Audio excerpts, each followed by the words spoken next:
Oke, ini tentang patomekanisme dari Parkinson disease. Nah, dimulai dari faktor resikonya tuh banyak banget, itu ada di LI, dan pada sebagian besar kasus itu bersifat idiopatik. Contohnya pada kasus kita ini juga idiopatik. Jadi entah bagaimana itu tuh terjadi agregasi alpha sinuklein di substansia nigra pars compacta. Tapi diduga bisa karena mutasi gen PARP1 dan juga ada faktor lingkungan yang juga tidak diketahui, itu menyebabkan ya ini agregasi alpha sinuklein di substansia nigra pars compacta. Nah, apa sih alpha sinuklein itu? Alpha sinuklein itu merupakan protein yang dihasilkan oleh neuron-neuron di otak. Jadi itu bukan cuma substansia nigra, tapi semua bagian otak itu juga menghasilkan alpha sinuklein. Untuk apa sih fungsinya? Dia tuh membantu transmisi sinyal saraf dan juga bekerja di sinaps-sinaps saraf gitu. Nah, pada penyakit Parkinson ini, karena ya tadi sifatnya itu idiopatik, itu terjadi agregasi alpha sinuklein, dan ini terjadi di substansia nigra pars compacta. Gak harus di substansia nigra pars compacta ya, karena semuanya tuh bisa menghasilkan alpha sinuklein, tapi di sini kejadiannya itu di substansia nigra pars compacta. Nah, substansia nigra pars compacta ini dia tuh bagian dari basal ganglia yang berisi neuron-neuron dopaminergic yang menghasilkan dopamin gitu loh. Nah, kalau misalkan ditanya ini kenapa kok kebanyakan di substansia nigra agregasi alpha sinuklein ini, karena di substansia nigra pars compacta ini proses metaboliknya itu besar, jadi otomatis ya banyak juga alpha sinuklein yang dihasilkan, dan itu tuh berpotensi terjadi agregasi yang karena faktor risiko yang tidak diketahui itu, ya bisa karena mutasi genetik tadi atau faktor lingkungan. Nah, dari sini seharusnya ya kalau misalkan ada sesuatu yang tidak diperlukan di otak atau ya gak diperluin tuh harusnya bisa didegradasi dengan baik kan. Jadi kayak ya udah tinggal hilangin aja gitu. Harusnya seperti itu. Tapi pada penyakit Parkinson ini ternyata ada gangguan degradasi alpha sinuklein. Karena apa? Yang sistem yang berfungsi yang bekerja untuk degradasi itu namanya sistem proteasom ubiquitin. Nah, si ubiquitin ini dia tuh sebuah protein di mana dia tuh bisa menempel pada bagian jaringan atau sel yang rusak atau protein yang rusak.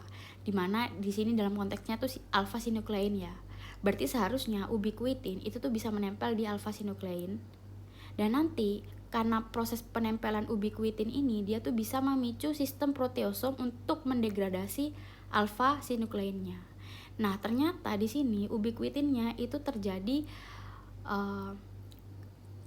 misfolding atau salah lipat kalau bahasa Indonesianya. Tapi kalau bahasa Inggrisnya itu misfolding gitu, misfolding ubiquitinin. Jadi intinya dia tuh abnormal, nggak bisa bekerja dengan baik.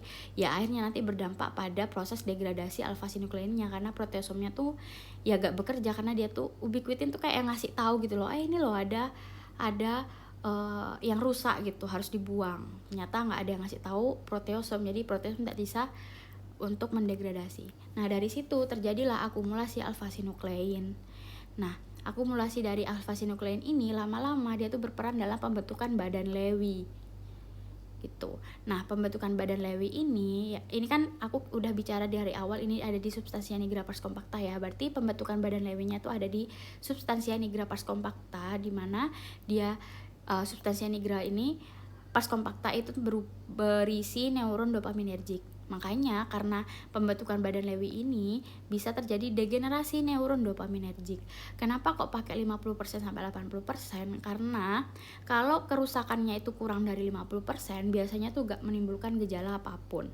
Jadi harus sekitar 50 sampai 80% degenerasi neuron dopaminergic, lalu otomatis ya dopaminnya tuh berkurang. Nah, dopamin ini dia yang dihasilkan oleh substansia nigra itu dia tuh bekerja di striatum. Striatum tuh bagian dari basal ganglia juga. Jadi di striatum itu ada reseptor dopamin yaitu D1 dan juga D2. Ini aku kasih gambarnya biar lebih gampang. Jadi di otak itu ada motoric pathway di mana terdiri dari direct dan juga indirect. Nah, di sini itu tuh melibatkan motor cortex, basal ganglia. Ini juga substansia nigra pars compacta yang tadi menghasilkan dopamin. Ini kan semua basal ganglia ya, sama talamus. Nah, Yang harus dimengerti adalah kalau direct pathway, hasil akhirnya dia tuh akan merangsang sebuah gerakan. Berarti yes, positif gitu ya, merangsang adanya gerakan. Kalau indirect itu dia tuh akan menginhibisi gerakan, menghambat gerakan. Tapi kalau misalkan ada dopamin, dengan kehadiran dopamin ini, di mana dopamin itu bekerja pada D1 reseptor pada striatum. Jadi di striatum itu ada reseptor D1 dan juga D2, di mana D1 itu bekerja pada direct pathway. Nah, substansia nigra pars compacta ini dia menghasilkan dopamin dan bekerja pada D1 reseptor, di mana sifat dopaminnya ini adalah excitatory. Kan kita tahu sendiri hasil akhir pokoknya pada direct pathway ini kan merangsang gerakan nih tadi, yes, gerakan yes. Nah, ditambah lagi dengan eksitasi dari dopamin. Dopamin tuh semakin mendukung adanya gerakan tadi, berarti rangsangannya akan menjadi lebih kuat, ya kan? Proses gerakannya tuh bakal menjadi lebih kuat, rangsang geraknya itu. Oke. Nah, kalau pada indirect ternyata si dopaminnya itu dari sama dihasilkan substansi nigra pars compacta, dia tuh bersifat inhibitor, kebalik sama D1 reseptor. D2 reseptor tuh dia bersifat inhibitor. Ingat kalau hasil akhir dari indirect pathway itu adalah inhibisi gerakan. Nah, gimana ceritanya kalau si dopamin ini juga menginhibisi ini gitu.